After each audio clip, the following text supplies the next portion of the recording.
Beirut, Lebanon. Drums, car horns and music echoed throughout Sabra, a Palestinian working-class neighborhood in Beirut that feeds into the adjacent Shatila refugee camp.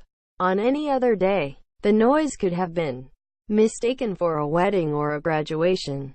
But it was the evening of President Trump's announcement recognizing Jerusalem as the capital of Israel.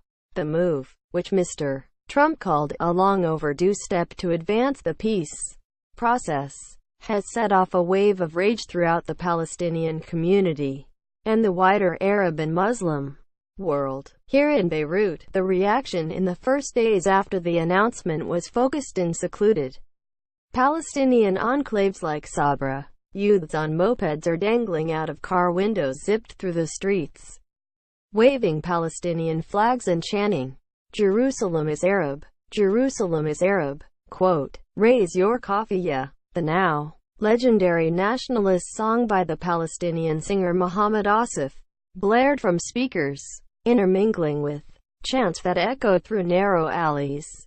The protesters moved into Shatila, past sewage and jumbles of tangled, exposed electrical wire in a narrow street. As the clamor receded, a couple of young men jokingly chastised an old man for continuing to work at his small street-side cafe.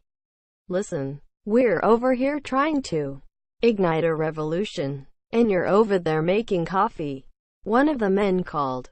The cafe owner, Abed al-Hussein, nicknamed Mr. Eat, was in fact brewing coffee after coffee for a group of older men who sat in front of a television, disgruntled by the day's news.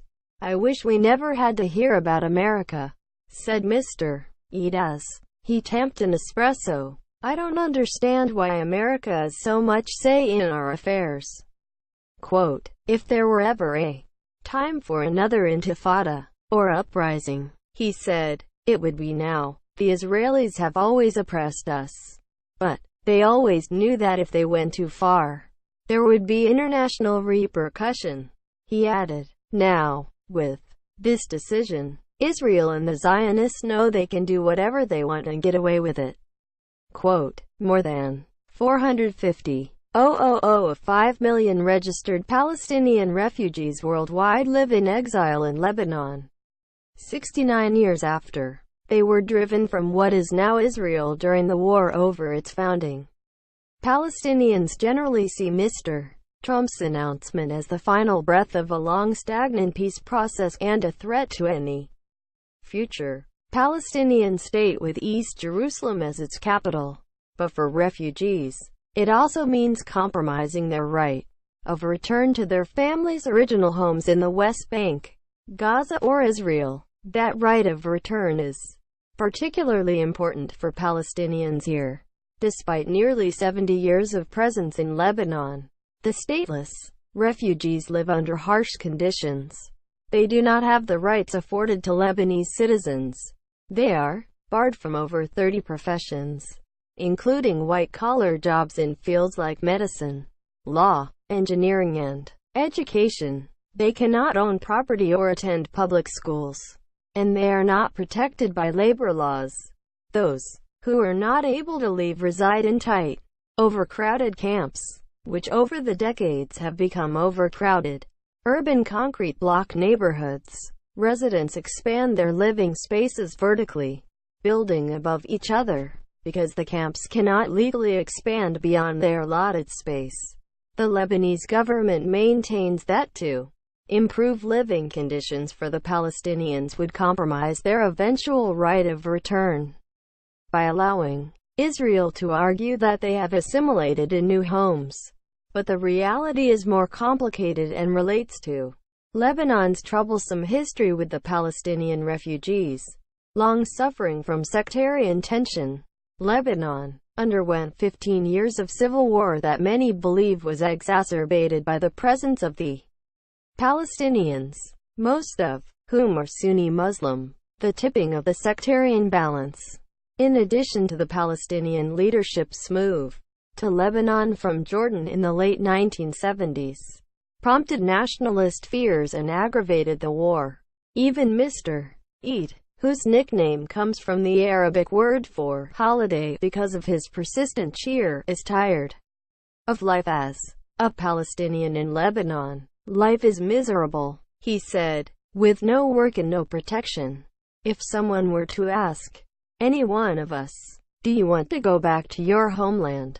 we'd say yes, right now." Quote, Mr. Eid said he expressed gratitude for Lebanon's hospitality, but added, "Our rights have been reduced to nothing. We're at zero." Quote, Palestinians cannot hold protests outside the camps without permission from the Lebanese government. But, within the camps, protests were held every day the week after Mr. Trump's announcement. Leaders of the camps, various Palestinian political factions, said they hoped to gain momentum from the popular outrage. William Nasser, a 55-year-old resident of the Burj al-Braghneh refugee camp, attended a march there, protesting for the second day in a row. Like most Palestinian refugees in Lebanon, he has never set eyes on Jerusalem, but it remains a symbol of hope. "There is no Palestine without Jerusalem," said Mr. Nasser, who has lived in Lebanon his whole life but whose family is originally from Akka, also known as Akko, in what is Israel today. Ranim Youssef, a 22-year-old student, attended the Burj al-Braghneh march with her family.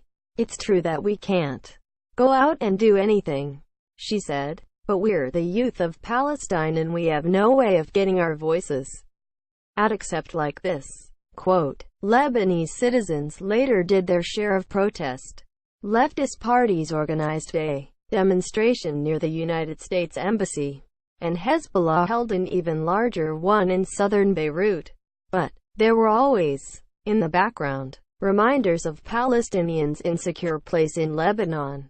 On deck 8, in a show of Arab unity, thousands of Palestinians funneled out of the camps and were joined by Lebanese supporters in a march through the Tariq al-Jadid neighborhood. The march ended at the Martyrs Cemetery near the Shatila camp, a reminder of one of the worst massacres of Lebanon's civil war, a mass killing of Palestinians by Lebanese. Buried there are some of those killed in Sabra and Shatila in 1982, when Israel was occupying much of Beirut. Lebanese factions aligned with Israel killed as many as 2,000 Palestinian civilians there as Israeli troops guarded the perimeter. Some of those implicated in the massacre remain in power as politicians, and they are not shy to wrap themselves in the Palestinian flag.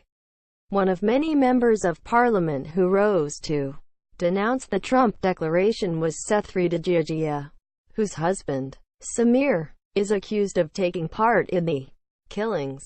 She quoted "Flower of the Cities," a song about Jerusalem, religious acceptance and resisting oppression by the revered Lebanese singer Fairuz. "The house is ours. Jerusalem is ours." The lyrics go, and, "With our hands we are going to return the city to its splendor." In Shatila a week after Mr. Trump's announcement, Mr. Eid was still making coffee. His television was switched to the news, where the president's speech replayed. He straddles a line between hope and reality. To him, the loss of Jerusalem means resignation to a life in Lebanon. If nothing comes out of the resistance, if good people don't go out and demand their rights, it won't happen. He said, "Maybe I'll be alive, maybe I'll be dead, but we will see a revolution." Quote, a man at the cafe scoffed into his coffee. "We'll see the right of return realized on Judgment Day." Yeah.